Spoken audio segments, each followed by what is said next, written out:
Good evening to all my tuners currently tuned in listening. It's Becca done with 3 N's. Make sure you like, subscribe, and share. Today's topic is understanding the difference between friends and acquaintances. In your lifetime, you'll run into so many people. Some will turn out to just be amazing, and some will turn out to not be as amazing as you probably thought. Either way, you'll become best friends with someone and acquaintances with someone, and even strangers over time. But the interesting part is understanding the difference between the two. Think of acquaintance. A person is your acquaintance if you only see them occasionally, coincidentally, instead of making intentional plans to see each other. Some who is known but not close. So it's like you know the person but you guys aren't close. Within mid-conversation, it's usually surface questions. How are you? How's work? Kids? Anything simple enough to get a response, but not enough to go into full details. And we all know how the answers usually go. I'm doing good. I'm doing fine. The kids are well. Things of that nature. When someone is an acquaintance, you rarely share personal information. And I say rarely because there are people out there who have no problem with being open to people they just met. There's nothing wrong with that. If that's how you are, that's how you are. Think of running into someone you knew from high school. Eye contact is met, so one of the other approaches asking how you've been since school. Now, it's not like you're going to tell them you lost your apartment, your kids are bad as hell, and those school loans are killing you. Okay? No, you're going to keep it short and simple. A friend of a friend is also considered acquaintances. Think of it as if you're close friends with someone who happens to be friends with someone else, yet you hang out in a social setting with your friend and their friends. The person who is close friends with your close friend, but the two of you aren't close friends with one another. And I know it sounds a little confusing, so here's another example. Imagine going to the park to let your kids play. Every once in a while, there's another parent there doing the same thing. You see each other, so a conversation is sparked up. Hey, how you doing? Are those your kids? Yeah, they're my kids. Oh, okay, I like her shoes. Where'd you get them from? Payless. I don't know how these conversations at parks usually go when you let your kids play, because I don't have any kids. And usually when I do go to the park, I take my niece, and we're always the only ones, ironically. But that person right there has just became your acquaintance. That's your park buddy. Let's say you do know some information about someone, but you don't feel close and connected to that person. We can go ahead and put them in that acquaintance category as well. We're going to move on to casual friendship. Imagine meeting someone that has the same similarities and interests like you. When events happen, this is definitely someone you will see there based on how much you guys have in common. This could be someone you met at a wine tasting event. Okay, you're not going to invite this person to a car show because you two met at a wine tasting event. So that's your common ground. Now, if they had wine at the car show, then maybe, but you tend to stick at the common ground where you met someone because you pretty much know so far that's what that person likes, and so do I.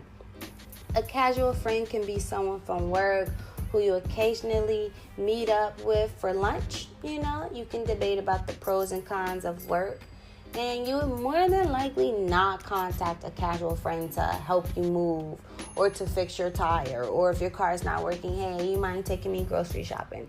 No, that's stuff you would do when you move on to a close friend. And speaking of close friends, we're now on that. Now, if you decided to continue hanging out with your casual friend more frequently, decided to do something other than meeting for lunch, talking about work, maybe dinner. You're talking more, the conversations are longer, and they're not just about work anymore, then you'll find yourself gravitating towards a close friendship. In a close friendship, you find yourself spending as much free time with your friend as possible. Everyone is growing. People have lives, children, jobs, careers. So you're not able to spend all of your time with your friends, but when you do have free time, you're making sure that you devote it to your close friend. The hangout spots are no longer just one area. So we can take it back to when you met at the wine tasting event. You guys aren't just hanging out there, or when you kept meeting your friend from work just to have lunch, talking about work. It's no longer at that one restaurant. You guys are going places, you know. So, and then also when you make plans to see each other instead of just seeing each other in passing or by chance, again, you're gravitating towards a close friendship. It's also someone who makes an effort to help you when you need it. They're very supportive and genuine. So you can definitely call this person like, hey, if you're free, my tire just popped. You mind helping me? Definitely. You guys have elevated to that level. You've become comfortable with sharing personal information. But even in a close friendship, you don't share all your secrets. So probably some, but not all. And you're no longer guarding the things about you. You don't care about sharing the good, bad, and ugly because you feel close and connected to this person. Now, it does not stop just at the close friendship. We do have another, and it's called the intimate friendship.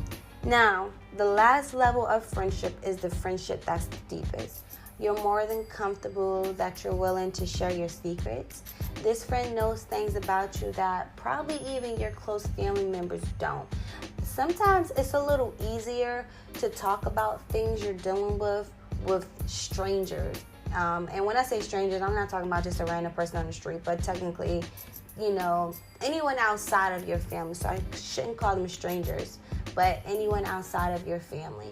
So there are instances where some of your friends may know things about you that your own family don't. This friend, no matter if you're long distance or living around the corner, this friend is someone that will be there for you, and that friendship will last a lifetime. I said that's so weird. I'm sorry, but a lifetime. I felt like I was about to cough. And no conversation is off limits. If you need to cry, if you need to vent, if you need to yell, if you need a night of regrets or even constructive criticism, that intimate friend is definitely there for you. And the intimate friendship is what you consider your best friends. So I don't want to confuse anyone. That's just a different term. But your best friend is definitely the go-to person. You know, your best friend can call you out on your BS. They can point out your flaws. They can even make a joke about it or two. As much as you probably want to smack them for playing around too much, that advice that they give you is greatly appreciated, because at the end of the day, your friend is going to be truthful with you, you know, and they're going to come off harsh, aggressive, but that lets you know that the love is there and nothing would change that. There's usually no judgment. You enjoy each other's company.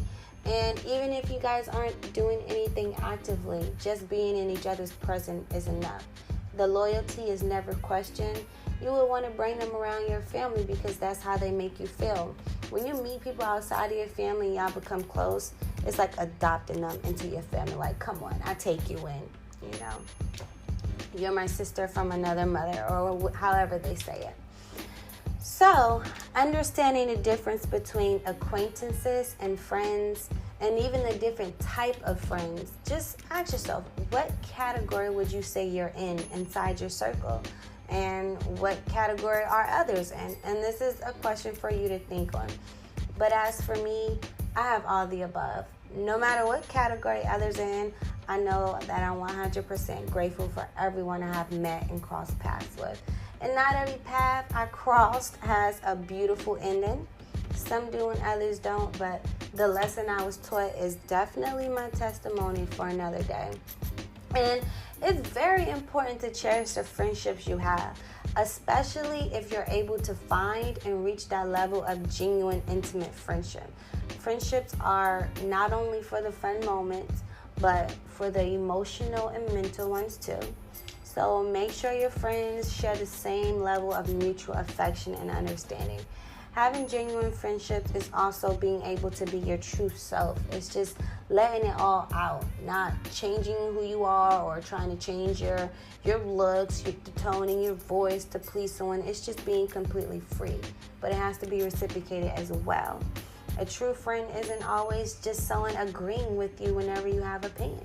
No, a true friend is going to tell you like it is. They will give you advice. They will argue with you.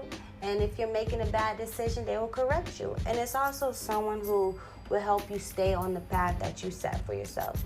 So if you're my friend and you tell me, I have to make sure I stay on a good path, I can't do nothing that will take me off that route, it's my job, to help you do that. Because we've elevated to that level of friendship, and that's what I want to do for you. And it should be vice versa again. So that's very important, And again, make sure you know where you stand in people's life. If you have someone that's considered your best friend and you tell them, oh, I want to be a lawyer, so everything you're doing is designed to helping you be a lawyer, make sure they have that same mindset for you. You tell them, yeah, I want to be a lawyer, but they're doing everything that can possibly hinder you from being a lawyer. And that's just an example. But again, friendships are very important. However, understand the difference. Know what makes a true friend, because there are many people in your life right now who don't even fit that description of an intimate or even a close friend. It's okay to have acquaintances. It's okay to have a casual friend. But what's not okay is having someone that does absolutely nothing in what a friend is described as and calling them your best friend or close friend. Okay? There are people out there who you call your best friend and they don't support you in anything you do. They're not there when you need them, but when they need you, you're there.